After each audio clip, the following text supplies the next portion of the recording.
My dad spent over 20 years as an officer with the Cambridge, Massachusetts Police Department, and he told me about the tunnels that run under the city. There are a few different names for them: the Harvard Tunnels, the Cambridge Catacombs, the Crimson Catacombs. They're a well-kept secret, shrouded in mystery. Mention them, and most people will assume you're talking about the subway tunnels and will show little to no interest. Discovered by settler Elliot James Smith in 1634, and later bought by Harvard when Smith disappeared in 1641, nobody knows who built them, or why. They have spawned many legends over the centuries. In 1775, a British soldier abandoned his outfit during the siege of Boston, made his way into Cambridge and hid in the tunnels. Less than a day later, he emerged, wide-eyed, babbling about a Latin-speaking child with charred, black feet who taunted him until he fled. In 1827, Edgar Allan Poe ventured down there while stationed in Boston and wrote of a pale child who materialized out of black fog and changed form in front of his very eyes. Despite few people knowing about their existence and technically being off limits to the public, people still occasionally find an access point. The most frequently used entrance lies in the basement of Memorial Hall, a high Victorian Gothic theatre at the north end of Harvard Yard. In 1991, a 4-year-old girl went missing from her home in the middle of the night. There were no signs of a break-in, and her bedroom windows remained closed and locked. Her body was discovered a week later, deep inside the catacombs, with not a mark on her, or any other evidence of foul play. The 2 teenage explorers who found her say they initially thought she was alive, as her body was standing perfectly erect against the wall. Since then, it's standard procedure to search the tunnels in the event of a missing persons case. My dad has been down there 3 times. The first was in 1997. A young boy had gone missing after leaving his grandmother's house, and a massive search effort was underway. My dad entered the tunnel with 3 other officers, and they walked the entire 6 miles of it with no sign of the boy. Shortly after exiting empty-handed, they were radioed that, tragically, the body of the boy was discovered in a river in Maine, and suspects were in custody. The second time was just a year later. An 80-year-old man with dementia wandered away from his daughter's apartment, and my dad was again assigned to the catacomb search. The team hadn't gone more than a half-mile in when they were told to come back. The man had been found, perfectly lucid, enjoying a scoop of ice cream at the Ben & Jerry's in Harvard Square, a bit peeved that his afternoon jaunt had been deemed a demented walkabout. The third time, he doesn't like to talk about. It began much like the other 2. Missing person, in this case a 4-year-old girl, Alicia Hughes, last seen playing in a backyard. As usual, Dad was one of the 4 who drew the short straw and had to check the tunnels. No, he hadn't yet had any disturbing experiences down there, but nobody is just going to up and volunteer to walk through a dark, creepy, damp tunnel of unknown origin and questionable stability. Since his other 2 experiences had been uneventful, Dad took the opportunity to study the structure. Shining his flashlight on the walls, he could see that they weren't composed entirely of dirt, as he had initially thought. There was a thick layer of clay that was eroding in spots, revealing light, very old-looking orange bricks underneath. While it didn't dispel his unease entirely, the realization that the tunnel was more structurally sound than he had thought lifted a bit of weight off his shoulders. He noticed the lack of graffiti on the walls. You'd think there would have been a plethora, but no, not a single tag. The place would have made a great hangout for adventurous youths, homeless and drug addicts alike, but there was no trash, no used needles, nothing, almost as if people didn't want to stay for very long. Dad shone his flashlight on the darkness in front of him, ready to resume his duty, and startled when the beam failed to illuminate the 3 other officers who had been in front of him not 30 seconds before. Had they fallen behind him when he was preoccupied with the construction of the place? He whipped around, but the flashlight illuminated a tunnel of nothingness. He stopped in place, thinking maybe if he quieted his boots, he'd be able to hear theirs, or maybe their voices, far up ahead, or around a corner where his flashlight couldn't reach. Silence. He tried his radio. Nothing. Not surprising, coverage down there was very spotty. Just walk fast and you'll catch up to them, he told himself, quickening his pace.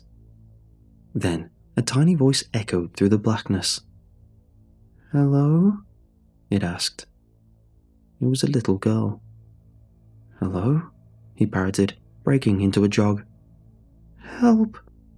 "Alicia? Alicia Hughes, is that you?" "I want to go home." "Keep talking to me, Alicia, so I can find you, okay, honey?" He jogged for another minute or so, swinging his flashlight every which way, and slowed to catch his breath when it illuminated a small figure huddled against a brick wall where the tunnel dead ends. It was a tiny girl with flame-red hair. His first instinct was the radio that he'd found her, but it occurred to him that if he had no reception before, he most certainly wouldn't at the deepest end of the maze. "Hi, is your name Alicia?" he asked the frightened girl softly, in his best, soothing dad voice. "Yes." She stood on shaky legs, propping her hand against the wall to push herself up. "My name is Officer Reynolds, but you can call me Dan, okay? Are you hurt in any way, sweetie?" "No." "That's good. Do you want to hold my hand so we can get out of here?" She slipped a little hand into his, and he gave it a gentle, reassuring squeeze. "I want Mommy," she said tearfully. "You're going to see Mommy very soon, okay, honey?" "Okay." They walked as quickly as Alicia's little legs could carry her, with Dad trying his radio every several hundred feet, wanting to communicate with his team as soon as they got within range. They were about 50 feet from the rotted wooden staircase that would lead them to the entrance when his radio crackled to life, finally. It was garbled, but he could make out the important words. "Alicia Hughes, located, Somerville Avenue, grandmother's house." Dad shook his head, certain he'd misheard, and then asked them if they could repeat themselves. They reiterated that Alicia had been found, shoeless and wandering along the sidewalk near her grandmother's house in Somerville. They were positive it was her, and her parents had just arrived on scene to confirm it. So, if Alicia was at her grandmother's house, whose hand was my father holding? His mind was suddenly inundated with the legends of the tunnel. Little girl, black feet, ghosts, shapeshifters, demonic activity. His stomach felt like it dropped into his colon. His extremities went cold, and a tingling began on the roof of his mouth, like the prelude to a panic attack. So, this was it, he thought to himself. This was how he was going to die. Or worse, he was about to be dragged to hell. He had been too cocky about the tunnels, and hadn't taken the story seriously. He'd been lured in by the innocent little girl, and was now literally in its grasp, holding its hand. He didn't dare look in the face, afraid that it would change into something evil in front of his very eyes. So he did what any burly police male officer would do. He snatched his hand out of its grasp and hightailed it out of those tunnels, not looking back, not even when its sad little voice called after him. He wasn't falling for that again. Dad had nightmares for weeks and was so shaken up by what he encountered that he informed his boss that he would never, ever return to the tunnels, even if it meant his job. Surprisingly, his boss was sympathetic and told him that there were several rookies he'd send down there the next time a tunnel search was required. They needed the experience after all. 2 months later, just as my father was beginning to forget his experience, Alicia Hughes was once again reported missing. A welfare check on her family, requested by a neighbour, revealed that her parents had been murdered in their bed, their throats slit, and their daughter nowhere to be found. On their nightstand sat a torn corner of construction paper. On it, scrawled in green crayon, was a message.